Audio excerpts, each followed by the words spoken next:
So I just saw The Disaster Artist and I was super excited for it. And then I saw Ralph the Movie Maker and Your Movie Sucks review. Didn't I don't think they gave spoilers, but I didn't really care just because I kind of know the story already. And I felt like they were probably being too harsh. Normally they're like the two critics I watch that are a little bit more harsh, and I like that about them. I enjoy their content a lot. But normally I have if they think a movie is decent, I think it's pretty good. I'm not too strict. I do have things that bother me, but they're absolutely right with what they said about this movie this time, which is James Franco is really the only reason it works. Because again, sometimes someone will say like the cinematography wasn't great in a movie, or the music wasn't great in a movie, and I'll be thinking to myself, it was fine. Like there was nothing wrong with it, and I could forgive the cinematography completely. Because honest to God, I think any movie, any director who's passionate should try to do something unique with their shots, but really with this movie, that wasn't bothering me that much. But everything but James Franco is kind of off. I think Dave Franco was fine, but the thing is, if I already had seen him in other things, which I never have before, this is the first time I've ever seen him act. I think I would have the same problem with him that I had with everyone else, just based off what was already said. I kind of trust the negative opinions now.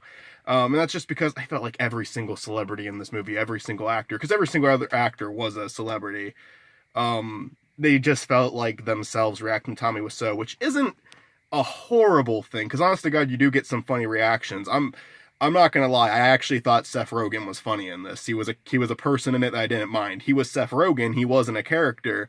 But I was laughing at what he was saying. I was laughing at his sarcasm towards Tommy Wiseau. I thought that, honest to God, I got more laughs out of him than a lot of the other parts of the movie. Um, with Tommy Wiseau, I wasn't even laughing at him that much. I was just more fascinated by the character. They do a lot with it's a really fantastic performance, and yes, it is enough to warrant watching the movie. It is enough to enjoy the movie a lot. I loved it. I will probably see it again. But yeah, the cinematography is nothing special. It's very standard. The other actors, none of them really deliver anything to the movie. Again, I thought Dave Franco was okay, but I'd never seen him act before, so to me, I can't see him as Dave Franco. And yeah, everyone else is just kind of themselves, and that's no fun. That's no fun. There's a lot of little gripes I have with the movie. Another thing that was pointed out, the music sucked. And after seeing the trailer, I don't know, I was like listening to some of the music they were playing in the trailer. I was like, this will probably be okay. Like the music will probably be fine. It's very forgettable. There was never a point where like I was acknowledging the music. And after seeing some movies recently where just music excels, music's a huge part of it. Yeah, it is a thing to know. It's like I recently rewatched Baby Driver, where the music in that is great. I recently played Finding Paradise, where the music is wonderful, and that is one of the most important things of those games. I saw Synecdoche, New York, and that one had outstanding music with a lot of meaning behind it.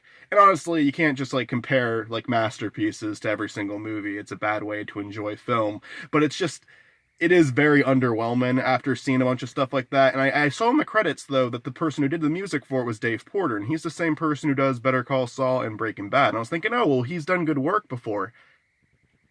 Then I started thinking about Breaking Bad, and I thought about how I can't really think of any music from that show other than the music that they got from other people, like the music that wasn't done by Dave Porter, and the intro music. Better Call Saul, there is some pretty good music in there, some that I actually do remember.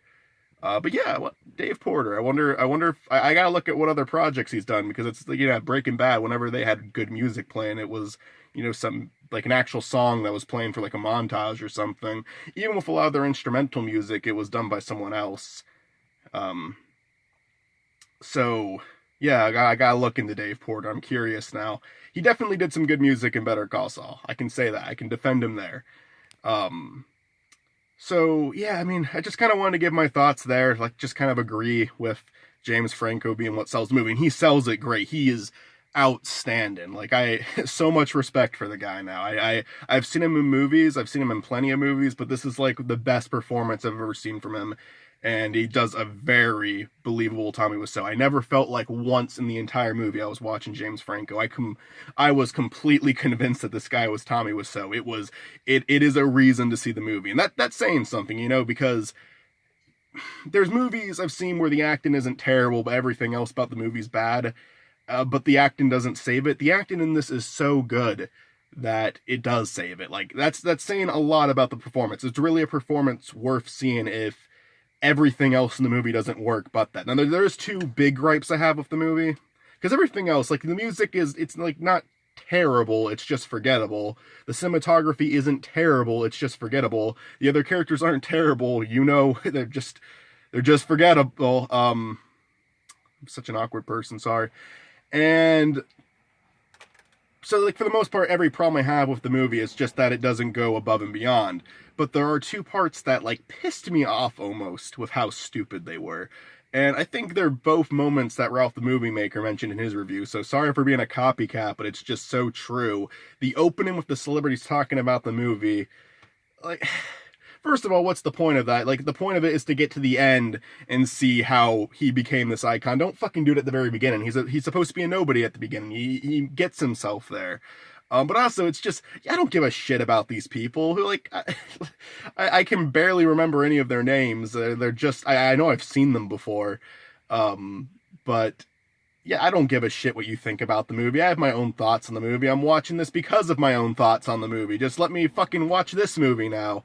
The other part is the ending. Is that accurate? First of all, the laughing was horrible. Like, you have the audience laughing, and, like, it's, like, such fake laughter. Like, it's not hard to laugh. Like, that should have been an easy part. But, like, see right there, that laugh I just had right there is more genuine than anything in that scene. And they're just, like, cackling. They're laughing hysterically. It's a funny movie, don't get me wrong, but even the people in the audience, like the audience I was in, it was a full movie theater, which actually surprised me. Normally, the only time the movies are filled, like from when I go, is for Star Wars and Marvel films, so that's cool. I'm glad this one's at least getting deserved attention. But like, yeah, we weren't even laughing that hard. Calm down, it was like a little too much. But also, I don't think people respected Tommy during the premiere of the movie. I think that is something that came years later. People laughed at the movie first. But like, they weren't respecting him as a person. If anything, I feel like these people would probably be horrible to Tommy. And not that he doesn't deserve it. He's a complete dickhead throughout the entire movie. But yeah, that did not seem accurate to me. That didn't seem accurate to me at all. It didn't. I don't, because they make it so at the very end of the movie, Tommy became self-aware and was just happy that people liked his movie. It was a positive reaction. And everyone just applauds him and just loves this guy now, including the people he worked with on the movie, who he treated like shit and wouldn't give water on a very hot day and didn't pay for air conditioning and stalked his crew. Like, yeah, no, they love Tommy now. No, I don't buy for a second that's how it happened. I can't say for sure it's bullshit because I don't actually know that.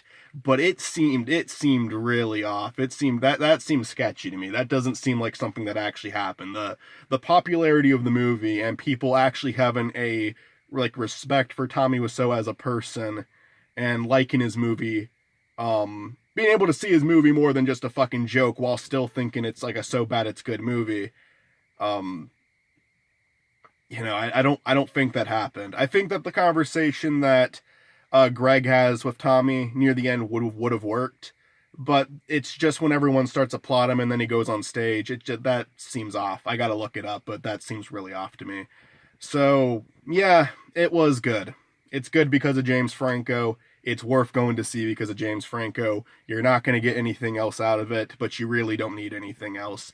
It could have been like a masterpiece. It could have been a 10 out of 10 if everything else could have been better. Like with Saving Mr. Banks, it's not just Walt Disney who's interesting. It's not just the author of the book who's interesting. Literally every single character in that movie was really well performed and very interesting and likable. And with this one, no, they just don't have it. They don't have it with Tommy. They don't have, I'm fucking my words up. They don't have it with the other characters. They absolutely have it with Tommy. I'm tired. I need to sleep now. It's late. Good night, everybody. Have a good day, night, or whatever time you're watching this video. I fucking stuttered too much, and I hope it doesn't affect the videos too much. Good night.